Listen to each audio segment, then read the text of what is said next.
जय श्री राधे कृष्ण दोस्तों। परम पवित्र माघ मास के शुक्ल पक्ष में आने वाली भैमी ये जय एकादशी की आपको ढेर सारी शुभकामनाएं। एकादशी तिथि परम भगवान श्री हरि की विशेष कृपा प्राप्त करने का अवसर है।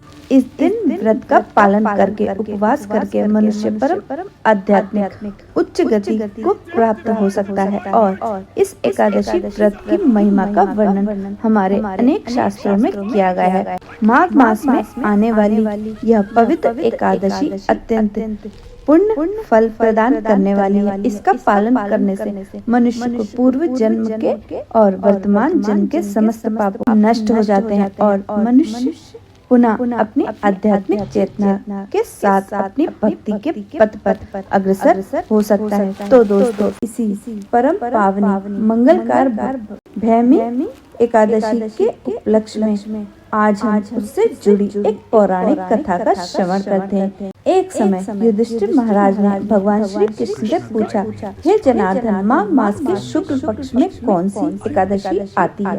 उसके आराध्य देव कौन है और इसका क्या महत्व है?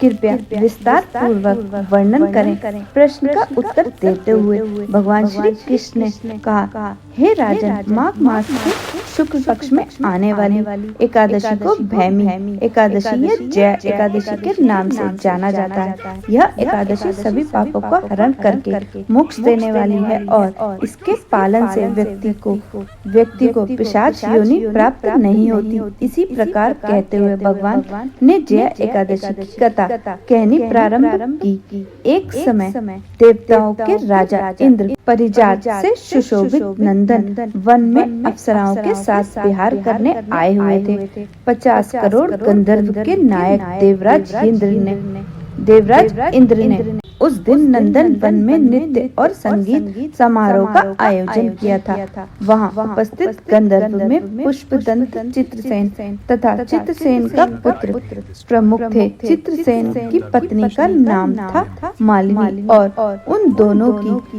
एक पुत्री थी जिसका नाम था पुष्पवंती। पुष्पदंत गंधर्व का पुत्र मालवान इंद्र की प्रसन्नता के लिए आया हुआ था। अब जैसे सामान्य होता है वैसे ही मालवानोवंती एक दूसरे के प्रति आकर्षित हो चुके थे। वे दोनों भी अन्य अप्सराओं और गंधर्व के साथ देवराज इंद्र की प्रसन्नता हेतु गायन और नृत्य करने आए थे, लेकिन उनकी एक दूसरे के प्रति अतिशक्ति के कारण उनका ध्यान गायन और नृत्य में कम और एक दूसरे के प्रति अधिक था और इसके परिणाम स्वरूप यह हुआ कि उन दोनों को गायन और नृत्य में त्रुटियां आने लगी। वे शुद्ध गायन और नृत्य नहीं कर पा रहे थे। अब यह बात देवराज इंद्र से कैसे छिप सकती थी? तो बस इनका इस ध्यान भंग देखकर देवराज इंद्र को बहुत क्रोध आया और उन्होंने इसे अपना अपमान समझा।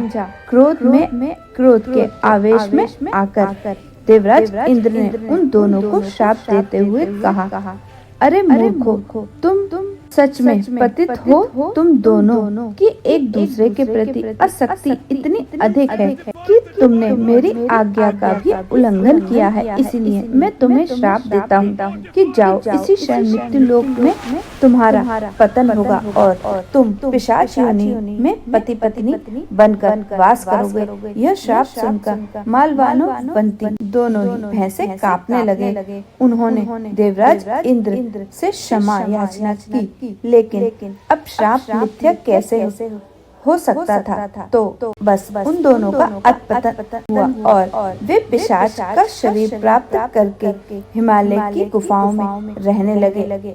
अपने पाप शरीर के कारण अनेक यातनाओं को सहन करते हुए वे दोनों समय व्यतीत करने लगे। आखिर एक दिन पिशाच की योनि में मालवानोवंती से कहा, ना जाने हमने कौन से पाप कर्म किए हैं जो हमें यह पिशाच योनि प्राप्त हुई है। नरक की यातनाएं असह्य होती हैं, लेकिन पिशाच योनि के कष्ट भी बड़े दुखदायी हैं। हमें कोई उपाय अवश्य करना चाहिए, जिससे हम इस पिशाच योनि से मुक्ति प्राप्त कर सके। इस प्रकार से विचार कर ही रहे थे कि भगवान श्री विष्णु की विशेष कृपा हुई और उन्हें यह अवसर प्राप्त हुआ। दिन था माघ मास के शुक्ल पक्ष की एकादशी का। उस दिन उन दोनों ने ही अनजाने में इस व्रत का पालन किया। हिमालय की कंदरा हो में अत्यंत ठंड के कारण उन्होंने ना तो कोई फल खाया और ना ही किसी जीव की हत्या की। उन्होंने किसी भी प्रकार का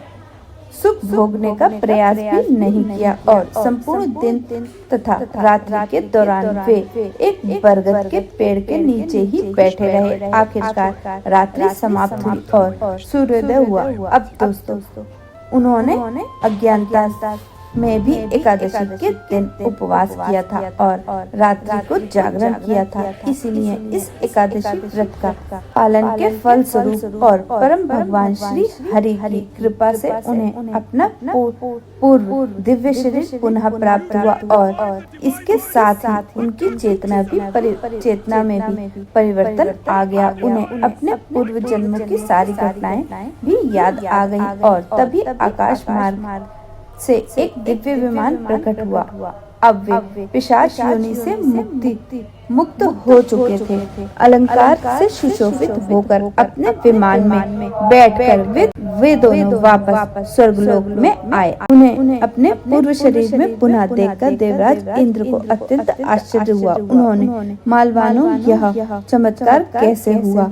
किस प्रकार आप दोनों को शाप से मुक्त हो, किस प्रकार से आप दोनों उस श्राप से मुक्त हो गए और अपना मूल स्वरूप प्राप्त किया? देवराज इंद्र का प्रश्न सुनकर मालवानों से यह बताया कि भगवान श्री हरि की कृपा से और जया एकादशी के पालन से उनके जीवन में यह चमत्कार हुआ था। यह सुनकर देवराज इंद्र भी बड़े प्रसन्न हुए और उन्होंने बड़े आदर से उन दोनों का स्वागत किया और कहा, भगवान श्री हरि की शरण में जाने वाला और उनकी कृपा प्राप्त करने वाला जीव मेरे लिए भी पूजनीय है। इसलिए आप दोनों पुनः अपने पूर्व स्थान को ग्रहण कर सकते हो।